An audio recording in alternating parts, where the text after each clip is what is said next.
Здравствуй, мой друг! Добро пожаловать на урок русского языка. Тема сегодняшнего нашего урока – слова, которые творят чудеса.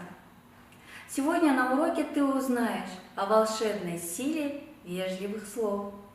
Научишься использовать в речи слова-признаки. Создавать высказывания, используя слова приветствия. Начнем обучение. Читай текст вместе со мной. Для чего говорят спасибо? Василий Сухомлинский. По лесной дороге шли двое, дедушка и мальчик. Было жарко, захотелось им пить. Путники подошли к ручью. Тихо журчала прохладная вода. Они наклонились, напились. «Спасибо тебе, ручей», — сказал дедушка. Мальчик засмеялся. «Вы зачем ручью сказали спасибо?» — просил он дедушку. «Ведь ручей не живой, не услышит ваших слов, не поймет вашей благодарности». «Это так. Если бы напился волк, он бы спасибо не сказал. А мы не волки, мы люди. Знаешь ли ты, для чего человек говорит спасибо? Подумай, кому нужно это слово?» Мальчик задумался. Времени у него было много. Путь предстоял долгий. А теперь выполни задание. Ответь на вопросы, используя слова-помощники. Солнышко какое? День какой? Вода какая? Мальчик какой?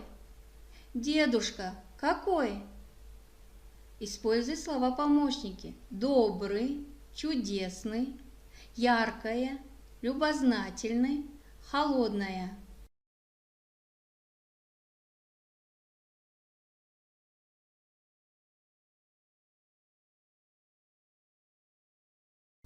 Вспомни правила. Слова, которые называют признаки предметов, отвечают на вопросы какой, какая, какое, какие. Теперь назови слова, которые называют признаки предметов. Запиши их в тетрадь.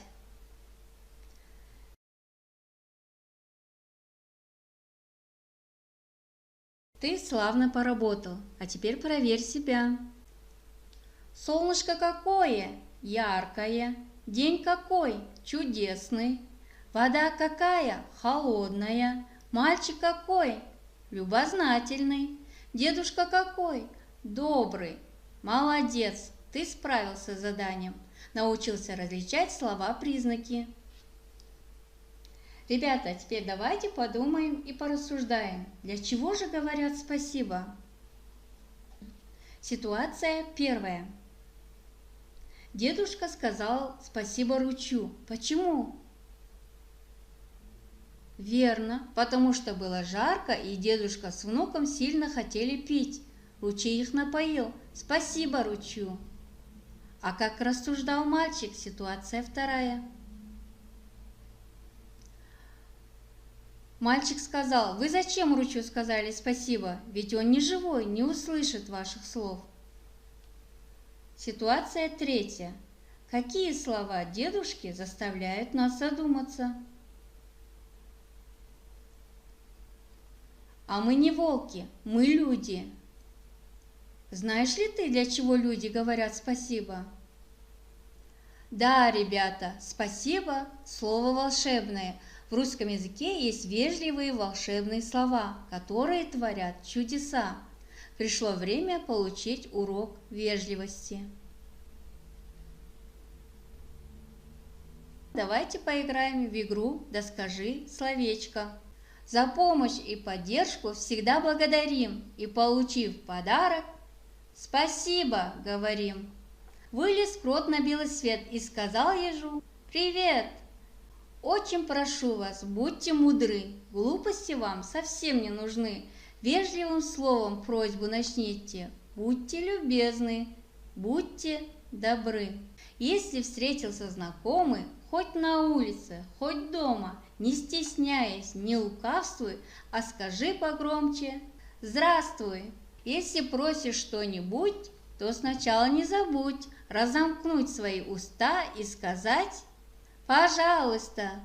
Когда я что-то подарю, мне говорят благодарю. Если встретилась компания не поспешно, не заранее, а в минуту расставания, всем скажите «до свидания». Итак, какие волшебные вежливые слова ты знаешь? Давайте вместе повторим.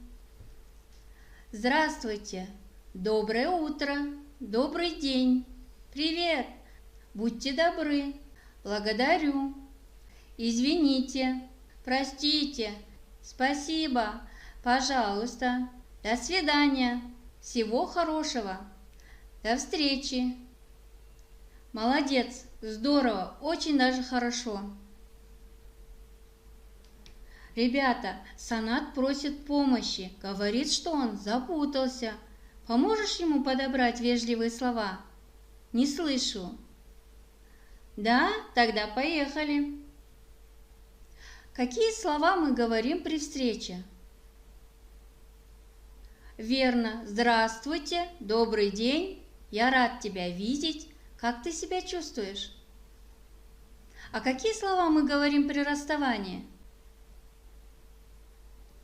До свидания, до завтра, всего хорошего, всего доброго. Какие слова мы говорим во время завтрака, обеда или ужина? Конечно же, приятного аппетита, благодарю, спасибо, все было очень вкусно. Какие слова говорим перед сном? Спокойной ночи, доброй ночи, приятных снов. А что вы скажете, если нечаянно толкнули друга, и он упал? Молодцы, конечно же, вы извинитесь. Вставай, я тебе помогу, и поможете. Отлично, вы здорово помогли Санату. Ребята, а как исправить поступки? Сауле пришла в магазин и сказала: дайте пакет молока и творог. Правильно поступила Сауле? Как она должна была сказать?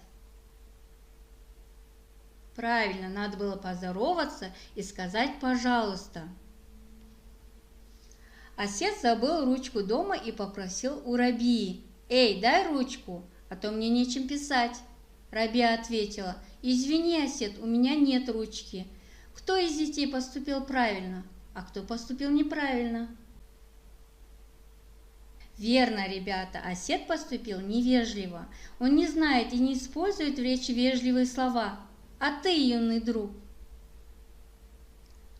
Конечно, ты будешь использовать вежливые слова, потому что славно поработал на уроке и узнал много волшебных слов. И будешь их применять на уроке и вне урока. Ребята, наш урок подходит к концу. Пришло время оценить свою работу. Учимся оценивать по дескрипторам. Дорогой обучающийся, если ты умеешь составлять предложения, используя слова приветствия, создавать высказывания, используя вежливые слова, значит, ты достиг цели обучения. Молодец, умница, так держать. Также ждет вас самостоятельная работа. Необходимо составить небольшой диалог по выбору. Диалог с работником аптеки или с библиотекарем школы. И при этом не забыть использовать в речи слова приветствия. Урок хотелось бы закончить стихотворением Виктора Кудлачева «Слова». До свидания, спасибо, простите, пожалуйста, здравствуйте, щедро дарите. Дарите прохожим, друзьям и знакомым. Без них невозможно на свете прожить. Слова эти надо с улыбкой дарить. Спасибо за активное участие. До свидания.